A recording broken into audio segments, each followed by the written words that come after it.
One of, if not the best to ever do it. Let's look at the resident metalcore heavyweights.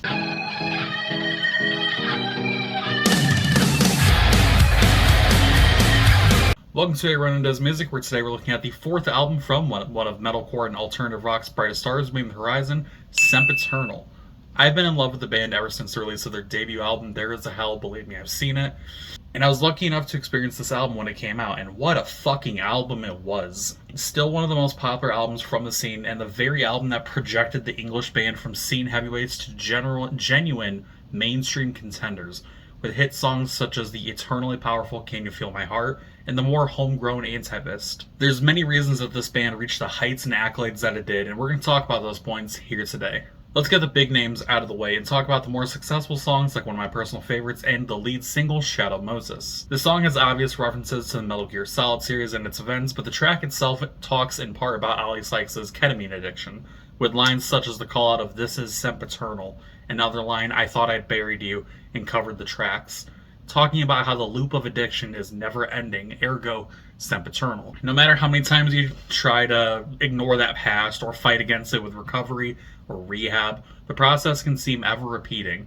Like the song says in the end of the chorus, you can run but you can never escape. Earlier song and fellow single Sleepwalking gives more of a look into Ali's struggles with the ketamine addiction, using the idea of sleepwalking as a representation of the way the drug would disengage you from reality, with things like hallucinations, as quoted in an interview with NME, where he talked about this. There's also general references to depression, which come in hand with addiction, as well as retain a constant role within the album's course. This song has a very powerful guitar part injected into it, courtesy of Lee Malia, who gives us a nice chugging track that carries on into the chorus and then pounces out of it into the next verse with a very conventional but well executed pure metalcore bite. And this helps keep the track just as potently angry and upset as many others, but no amount of anger compares to, of course, the most pissed off song on the album, Antivist. Antivist is pure aggression from start to finish, with a combo of Lee Malia on guitar and the drummer Matt Nichols, bringing things up to a fever pitch before Ali comes in and rips into things with his signature growling vocals. It's a direct message mainly to the people on the internet who are nearly as sarcastic as Ali on this track,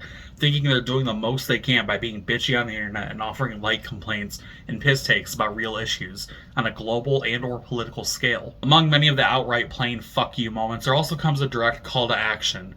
Oh, give me a break, you deluded, ill-informed, self-serving pricks. If you really believe in the words that you preach, get off your screens and onto the streets. Amid all the fire, fury, and political themes, there's the message and intention to tell the listener to nut up and actually fucking do something instead of being a dumbass on the internet. Speaking of political leaning themes, House of Wolves is one of the earliest songs on the album, and while it doesn't have quite the amount of rage as Antivist, it's got the same biting cynicism and trademark BMTH sound all over it. This time with the sword pointed at religion. This song fights back against the idea of confession saving you by selling your sins, as one of the verse goes on, and even goes on to say that there's no holy kingdom waiting out after death. The only place of glory and respite to be found after the end is a grave 2 foot wide, 6 foot deep. I think in terms of guitar, Lee manages to match the fire pretty well, almost equally against Antivist, to provide a song that's pissed off in near equal measure.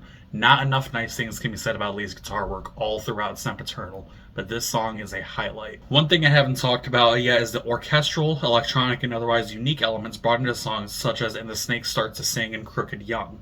The polish and new vibes is thanks in part to the addition of Jordan Fish, who provides extra keyboards, synthesizer programming, and samples, along with the creative influences on the album, which is especially seen on a track like Crooked Young, where elements such as this are allowed to really stretch out and just sort of evolve unto themselves. The intro to Crooked Young is equal parts strings within an orchestra as it is the oncoming storm brought on by Lee and bassist Matt Keane, who shines on this deeper toned track. Altogether, the song uses elements outside of the typical metalcore formula to drive the point home that Bring Me the Horizon, and by extension, of course, Sempiternal, are a unique threat within metalcore when it comes to innovation. Ever since the release of this album, many bands have attempted to copy the formula, with some of them getting it pretty well on, having some good success with it, but even more so failing to copy the immaculate sound that Sempiternal gives. Not many are able to replicate the same feeling and unbridled fresh essence that this fourth album from these guys gives. It's perfection within its musical space, and just like Ali sings about death, not being able to touch the Crooked Young, No other band at this stage could touch the band in terms of their popularity and star status. For these reasons, Sempiternal by Bring Me the Horizon gets a 9.4 out of 10, and that's a review. Let me know what you guys think down in the comments section below. I hope you're having a good day. I hope you're staying hydrated. I'll see you next time.